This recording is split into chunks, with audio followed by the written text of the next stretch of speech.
नमस्कार, मैं Dharmendra teaching target के शिक्षा मंच पर सभी बच्चों का स्वागत अभिनंदन करता हूं। आज हम लेकर उपस्थित हैं हाई स्कूल के किण्वन विधि। तो किण्वन विधि किसे कहते हैं? तो आप ये कहेंगे कि किण्वन इष्ट या जीवाणुओं द्वारा, ठीक है, होने वाली ये क्या कोशिका द्रव से बाहर होने वाली अवयवी या ऑक्सीकरण क्रिया को ही क्या कहते हैं? आप किण्वन विधि कहेंगे। इसकी जो इंग्लिश है फर्मेंटेशन। तो फर्मेंटेशन क्या होता है? तो आप ये कह लें कि ईस्ट या जीवाणुओं से होने वाली कोशिका द्रव से जो बाहर की होने वाली अवयवी या अवयवी ऑक्सीकरण क्रिया को क्या कहते हैं? किण्वन कहते हैं। तो देखिएगा, अगर ये यहाँ आपके किण्वन किसे कहते हैं?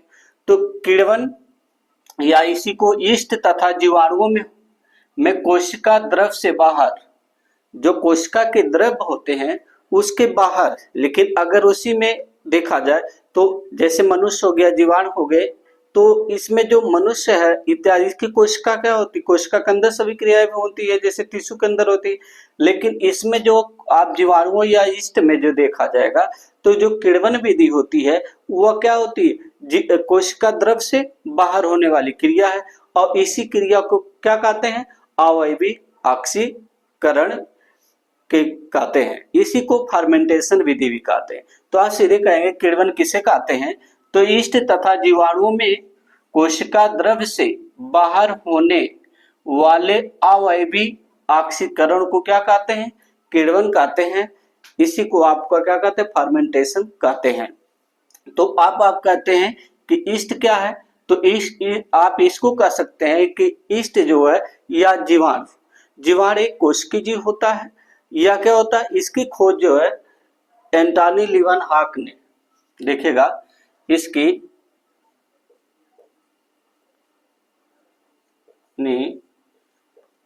लीवन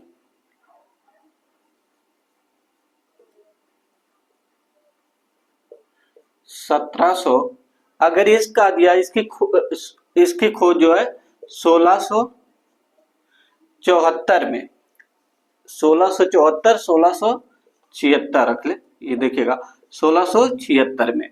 अगर आपसे कहा जाए कि जीवाणु की खोज जो है या ईस्ट की या जीवाणु की खोज, जीवाणु क्या होता है? एक कोशिकीय जीव होता है, और ये जो होता है इसकी खोज जो एंटनी लीवनहॉक ने 1676 ईस्वी में इसकी खोज किया था। तो अगर आप इसके जो कह दिया जाए, तो इसको अगर किण्वन का अर्थात ईस्ट का जो वैज्ञानिक नाम होता है सक्रोमाइस, देखिएगा इसका जो है ईस्ट का वैज्ञानिक नाम, ईस्ट का वैज्ञानिक नाम सक्रो, इसका कहते हैं या इस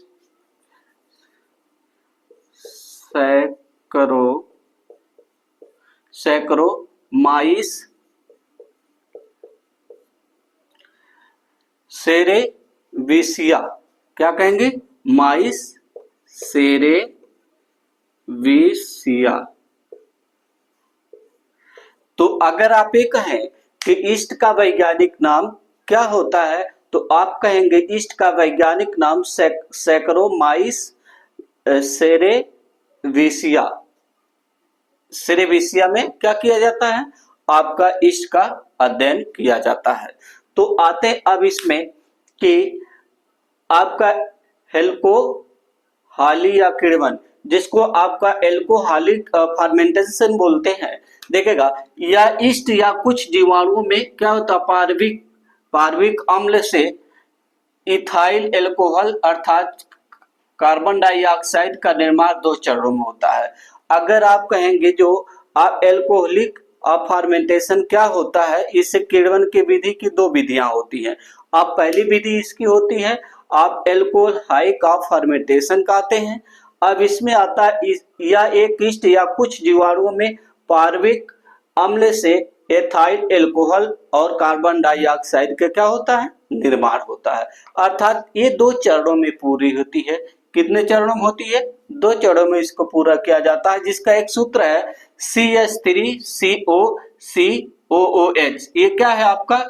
इसी को पार्विक आपका अम्ल बोलते हैं। देखेगा, इसी को हम कह सकते हैं कि इसको पार्विक अम्ल, जिसमें पार्विक अम्ल या डिहाइड्रोजिनस की उपस्थिति में क्या बनता है? CH3CHO प्लस आपका कार्बन डाइऑक्साइड क्या करती है? मुक्त होती है, बाहर निकलती है। अब आते हैं दूसरे इसको सूत्र के रूप में देखते हैं। आपका एसीटेल्डिहाइड को जो होता है, एस्टिएल्डिहाइड होता है, जिसमें CH3CHO प्लस NAD, ठीक है। इसके बाद 2H अर्थात एल्कोहल डिहाइड्रोजेनस होता है, और इसकी उपस्थिति में एथाइल एल्कोहल का क्या होता है? निर्माण। एथाइल एल्कोहल का निर्माण होता है, जिसमें C2H2OH प्लस NAD प्लस का क्या होता है?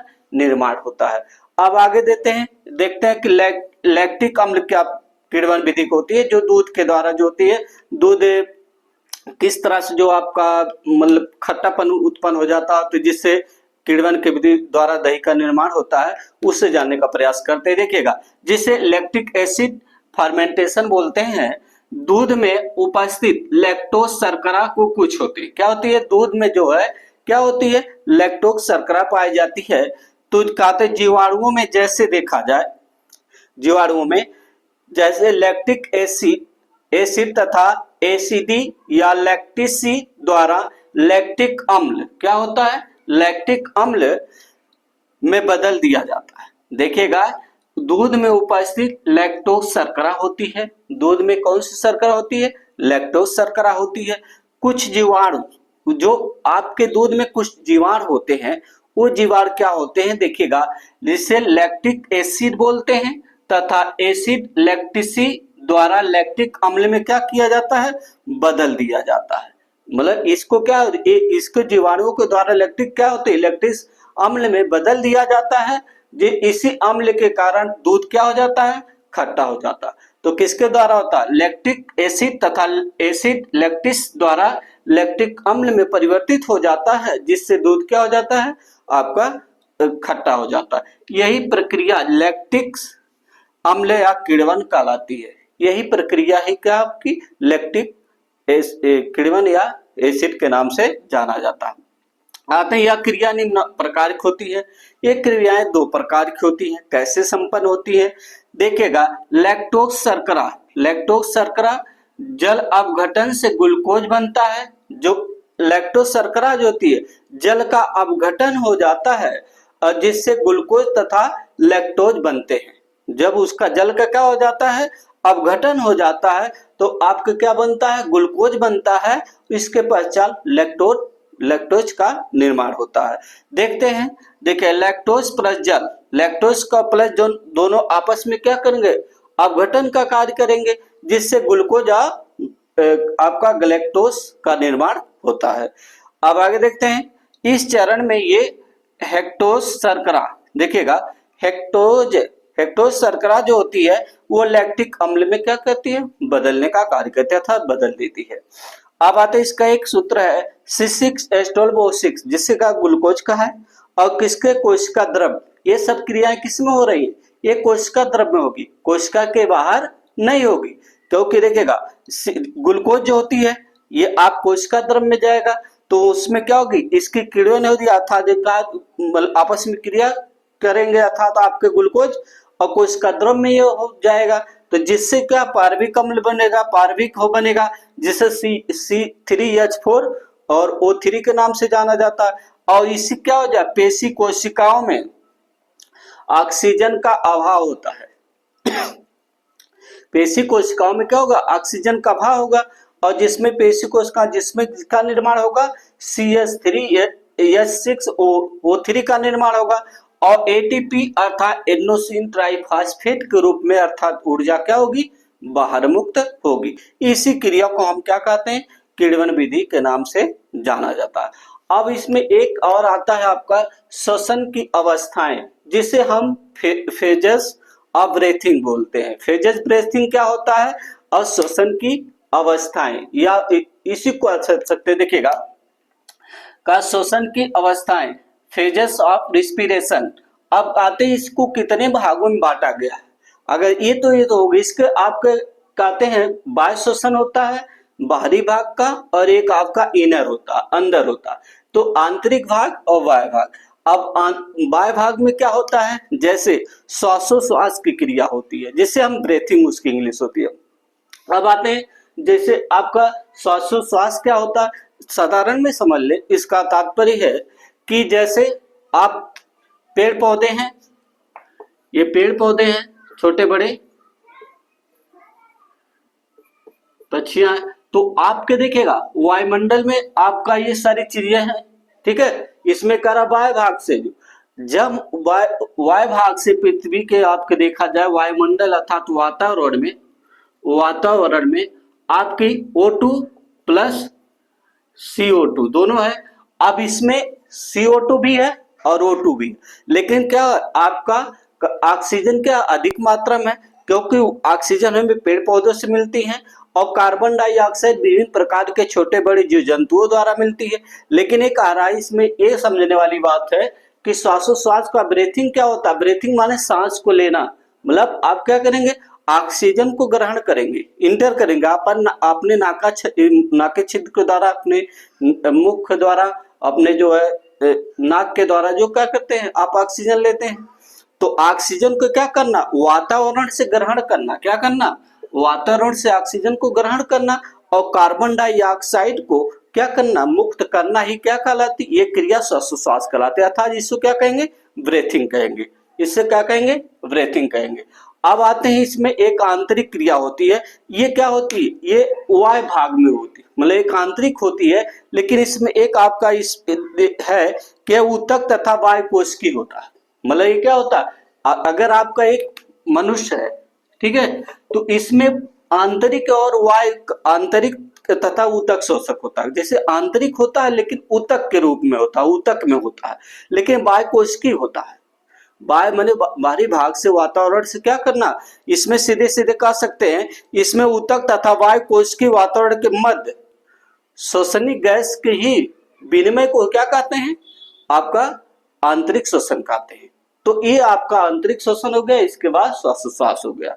अब इसी में कहते कुछ श्वसन क्या होता है, मतलब श्वसन का ले या श्वासोश्वास, तो वही बात होती है जब मुख गुहा या नाक के द्वारा आप क्या ऑक्सीजन को ग्रहण करना और कार्बन डाइऑक्साइड शरीर से मुक्त करना ही क्या कहलाती है, आपका श्वसन या श्वासोश्वास की क्रिया कहलाती है, ब्रीथिंग कहते हैं। तो अब इसमें आते हैं कि श्वसन की अवस्थाएं क्या होती हैं इसमें फेज में, जिससे हम क्या कहते हैं, अभी इसके पहले इसको आपको बताए थे कि फेजेस ऑफ रिस्पिरेशन क्या होता है। तो ये भी विभिन्न प्रकार की होती है। जैसे आपको देखा जाए पेड़ पौधों में, अगर देखा जाए प्लांट में जो है श्वसन देखा जाए कैसे होता है, तो पेड़ में जो श्वसन जो होता है तनों के द्वारा होता है, तनों के द्वारा होता है, रंध्रों के द्वारा होता है, और इनके जो रंध्र होते, रंध्र में अर्थात पत्तियों के द्वारा होता है। तो इनके श्वसन जो इनके द्वारा होते हैं। जैसे आप कोई पेड़ है, ये देखिए कोई छोटा सा अगर आप इस पेड़ लगा, तो जो इसके जो इसमें तने में जो रंध्र होते हैं, छोटे छोटे हल्के हल्के से रंध्र होते हैं, इसी रंध्र के द्वारा क्या करते हैं, ये ऑक्सीजन को क्या करते हैं, कार्बन डाइऑक्साइड को ग्रहण करते, ऑक्सीजन को मुक्त करते हैं। तो इनके अगर कहा लिया जाए कि पेड़ में श्वसन क्रियाएं कैसे संपन्न होती हैं, तो आप ये कहेंगे पेड़ पौधे में जो है श्वसन की क्रियाएं रंध्रों अर्थात पत्तियों के रंध्र जो होते हैं, छोटे छोटे छिद्र होते पत्तियों, उसके द्वारा और टहनियों जिसे ट्रंक शाखाओं के द्वारा और जड़ों के द्वारा क्या करते हैं, पेड़ पौधे में जड़ों की भी द्वारा क्या होते हैं, श्वसन क्रियाएं संपन्न होती हैं। क्या करते हैं, ये कार्बन डाइऑक्साइड को ग्रहण करते हैं, ऑक्सीजन को क्या करते हैं, प्रदान करते हैं। तो ये क्रिया आपकी क्या कहलाती है, इसी को ब्रीथिंग कहा जाता है। तो अब इसे हम लोग जानेंगे कि पादपों में श्वसन कैसे होता है। तो इसे नेक्स्ट आप दिन में जानेंगे कि पादपों में श्वसन कैसे होता है। थैंक्स।